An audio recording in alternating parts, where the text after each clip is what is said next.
Hi, everybody. I wanted to again clarify some things that I was talking about. So I just did a video on squeamishness because I was asked by somebody in my Facebook group. And if you want to be able to have any say in stuff that I do, then join my Facebook group because I ask sometimes what people want me to write about or talk about. So am I saying that if you go to therapy, then all of a sudden your low libido partner, your wife usually, sometimes your husband, will all of a sudden love oral sex or whatever? No, of course I'm not saying that. I am not a magician. If I could get your wife to go down on you all the time, I would be a zillionaire, right? Because I would be a magician.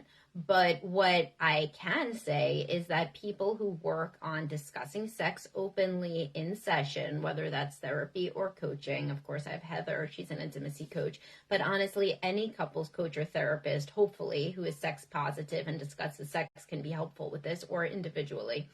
If you talk about something more, it's just like exposure with response prevention, right? For anxiety. So if you're talking all the time in session about sex and learning about like how bodies work and hormones and preferences and options and kind of certain things you feel are normalized, other things are challenged a little bit, you're just talking all the time about it. You can go from somebody who's super anxious thinking or talking about sex to somebody who's okay with it because you're doing it all the time. You just get used to it. You habituate to it. So eventually it doesn't seem as anxiety inducing or even fear inducing anymore. And I've seen this happen. Women that'll like never think about sex, never talk about sex. Well, I mean, if we're doing it every week, they habituate to it. And eventually it doesn't seem like such a big deal. And it seems like something that maybe they can work on, and that's how all of therapy works for anxiety. So you really have to think of squeamishness as anxiety around bodies and around sex, because it is. It's growing up in a very sex negative home, makes you very close-minded and squeamish around sex, and it becomes a source of anxiety and fear. And the more that you think about it, talk about it, read about it, learn about it, have questions answered about it by somebody who's non-judgmental, that can obviously be very transformative. I mean, that's how to raise a child in a sex positive home. So of course it's going to work like that for an adult.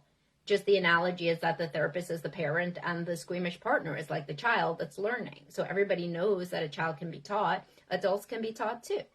So if you have any questions about this topic, please do comment with them below so that I can answer your questions about this, because this is a really big reason that people are unhappily married and they don't know what to do about it because they are not a therapist. They don't have the training. So they try to bring things up with their partner, but their partner just always is like so anxious and closed and shuts them down. This is a very common dynamic. So then eventually the partner gives up because nobody likes to be thought of as somebody who's like disgusting or scaring their partner. You love that person. You don't want to be perceived as an aggressor that's always bringing up like dirty. Thank you for the likes, whoever did that. Please do send me your likes. If I don't get any likes, then this thing is not seen by anybody, and then it's kind of pointless, So send me your likes while you're watching, if you like it, right? But nobody wants to be seen as an aggressor. Nobody wants to be seen as a scary or disgusting creature by their spouse. So eventually you just give up and you stop talking about it. So, that's not everybody, but particularly lower confidence. So all right. So the real dynamic that I see is low confidence / late blooming men marry women who are squeamish around sex. And this isn't all the time. I just obviously tried to tell you what I see the majority of times, because that will hit and resonate with the majority of people. So the classic couple that I see about these issues is a late blooming or insecure guy who was never really that good with women or felt that he wasn't. And he gets involved and falls in love with a woman who always, from the very beginning, thank you, Eddie, for the stars. Everybody sends stars. That gives me money, actually. I mean, not very much, but it's a very nice thing to do. Like Eddie just did. Thank you. But anyway, so this guy, he marries a woman and falls in love with a woman who, God's honest truth, was always kind of negative around sex, but he was so happy that she loved him. An attractive woman loved him. She's sweet. She's kind. And it was a honeymoon stage. So everybody's feeling good. It's like you're drunk on new love. So he ignored that she didn't really touch his penis. So he ignored that she didn't really talk about sex ever. Because quite honestly, he didn't experience that in prior relationships either, or maybe only a couple of times. He's not exactly sure he can attract a woman that's as good as this wife, but also like sex. That seems like a bridge too far.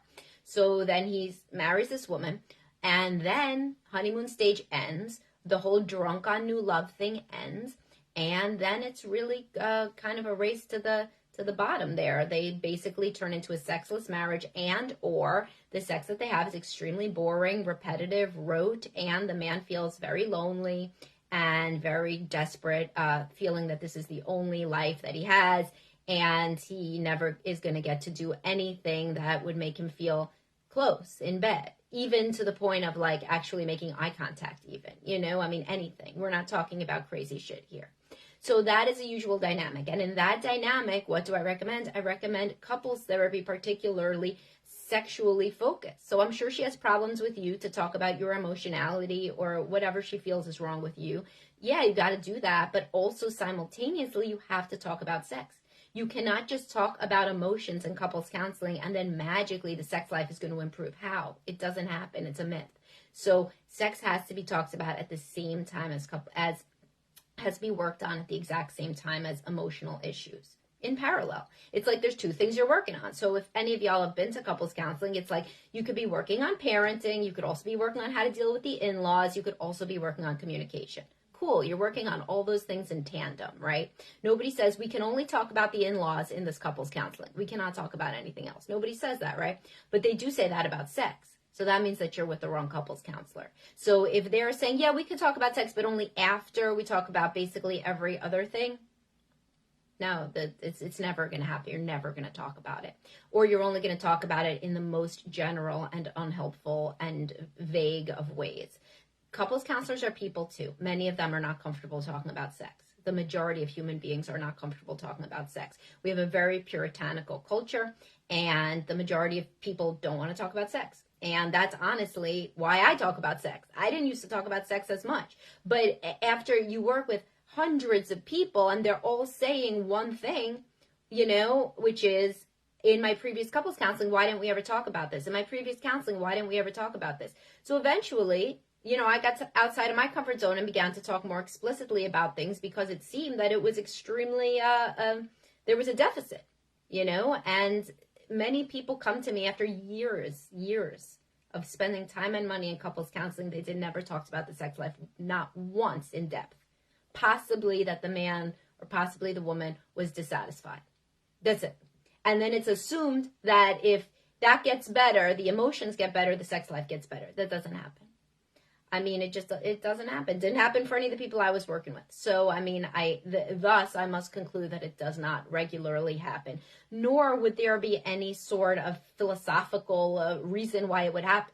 It would be like saying if you act more kind and loving with your children, then they are going to all of a sudden know how to clean their rooms.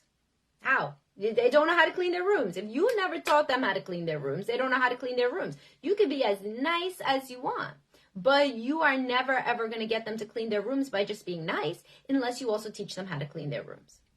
So in this case, the analogy is the couples counselor never explicitly talked about sex, how to get better at it, how to understand it differently, how to practice, how to get outside your comfort zone, why libido decreases, why sex negativity and upbringing impacts you. I mean, nothing. So then just be nicer to each other. Okay. And then it ends there. That does not have any, thank you, Sarah. Sarah said, preach. That does not have any spillover into the rest of the sexual relationship, because why would it?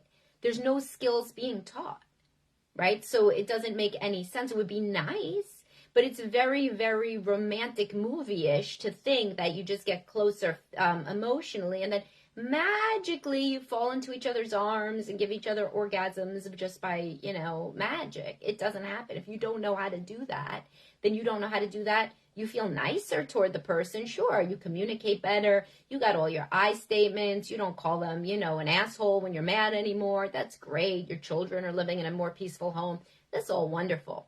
But does it actually help the intimacy, which is usually how the male partner and or sometimes the physical partner expresses love, feels known,